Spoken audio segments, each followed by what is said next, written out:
കൂടെയുള്ളവർ നിൽക്കുന്നത്. ആ സമയത്തായിരിക്കും ഡോക്ടർ കൂടെ വന്നവരെ വിളിച്ച് പറയുന്നത് ആൻജിയോഗ്രാം ചെയ്യണം എന്ന്. ആ സമയത്ത് അപ്പോൾ കൂടുതലൊന്നും നമ്മൾ ആരും ചോദിക്കുകയോ പറയുകയോ ചെയ്യില്ല. എന്ത് വേണമെങ്കിലും ചെയ്യൂ, ജീവൻ രക്ഷിച്ചാൽ മതി ഡോക്ടർ എന്നേ പറയൂ. അപ്പോൾ ഡോക്ടർ പറയും 3 ബ്ലോക്ക് ഉണ്ട്, എത്രയും വേഗം ആൻജിയോപ്ലാസ്റ്റ് ചെയ്യണം. ഒരു ബ്ലോക്കിന് 60,000 വെച്ച് 1,80,000 രൂപയാവും. അത് പെട്ടെന്ന് തന്നെ അടയ്ക്കണം എന്ന് പറയും. അത് സംബന്ധിച്ച് പുറത്ത് വന്ന് കടം വാങ്ങിയോ പണയം വെച്ചോ ഒക്കെ നമ്മൾ കാശടയ്ക്കും. ഒരു രോഗിയോ അവരുടെ ബന്ധുക്കളോ ആൻജിയോഗ്രാമിന്റെയും ആൻജിയോപ്ലാസ്റ്റിയുടെയും CD ചോദിക്കില്ല എന്നുള്ളതാണ്. ആശുപത്രിക്കാർ തരുന്നുമില്ല. നേരത്തെ പറഞ്ഞല്ലോ 3 ബ്ലോക്ക് ഉണ്ടെന്നും അത് നീക്കിയെന്നും. ബ്ലോക്ക് നീക്കാൻ സ്റ്റെന്റ് ആണ് ഉപയോഗിക്കുന്നത്. ഇതിന് നമ്മുടെ രാജ്യത്ത് 7,000 രൂപ മുതൽ 30,000 രൂപ വരെയാണ് വില. ഏത് സ്റ്റെന്റ് ആണ് ഉപയോഗിക്കുന്നതെന്ന് ആരും തിരക്കുന്നില്ല. ഏതാണ് ഉപയോഗിച്ചതെന്ന് ആശുപത്രിക്കാർ നിങ്ങളോട് പറയത്തുമില്ല. അത് ചോദിക്കാനും അന്വേഷിക്കാനും നിയമപരമായി നമുക്ക് അവകാശമുണ്ട്. പക്ഷെ ആ സമയത്ത് അത് ചോദിക്കാനോ പറയാനോ ആരും നിൽക്കില്ല. ഉപയോഗിക്കുന്നത് ഇൻഷുറൻസ് കവറേജ് ഉള്ള സ്റ്റെന്റ് ആയിരിക്കണം. അത് അങ്ങനെ ആയാൽ വലിയൊരു ഗുണമുണ്ട്.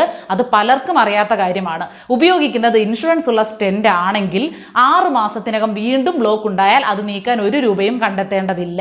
1 വർഷത്തിനുള്ളിൽ ഹൃദയ ശസ്ത്രക്രിയ വേണ്ടി വന്നാൽ പോലും അതിനും 1 പൈസയും ചെലവഴിക്കേണ്ടതില്ല. അതെല്ലാം ഈ സ്റ്റെന്റ് കമ്പനി ഇൻഷുറൻസ് വഴി ചെയ്യും. അത് അവരുടെ കടമയാണ്. പക്ഷെ സർക്കാർ ആശുപത്രി ഒഴികെ മറ്റൊരിടത്തും ഇത്തരം ഇൻഷുറൻസ് ഉള്ള സ്റ്റെന്റ് ഉപയോഗിക്കാറില്ല. ഉപയോഗിച്ചാൽ ചെയ്ത ചികിത്സാ കാര്യങ്ങളൊക്കെ കമ്പനിക്ക് നൽകേണ്ടി വരും. അപ്പോൾ ചികിത്സയിൽ നടക്കുന്ന കള്ളത്തരം നടക്കില്ല. ബ്ലോക്ക് നീക്കാൻ നിങ്ങളിൽ നിന്ന് വാങ്ങിയത് നിങ്ങളുടെ ജീവിത സമ്പാദ്യത്തിലെ പരമാവധി തുകയാണ്. ഒരുപക്ഷെ ഉപയോഗിച്ചതോ ഇൻഷുറൻസ് ഇല്ലാത്ത സ്റ്റെന്റ് ആയിരിക്കും. എപ്പോഴും ആൻജിയോപ്ലാസ്റ്റിക്ക് മുന്നേ ഇൻഷുറൻസ് ഉള്ള സ്റ്റെന്റ് ഉപയോഗിക്കാൻ ഡോക്ടറോട് പറയുക തന്നെ ചെയ്യുക. അത് കഴിയുമ്പോൾ ആൻജിയോപ്ലാസ്റ്റിയുടെ CDയും സ്റ്റെന്റിന്റെ ഇൻഷുറൻസ് ഡീറ്റെയിൽസും ആവശ്യപ്പെടുക.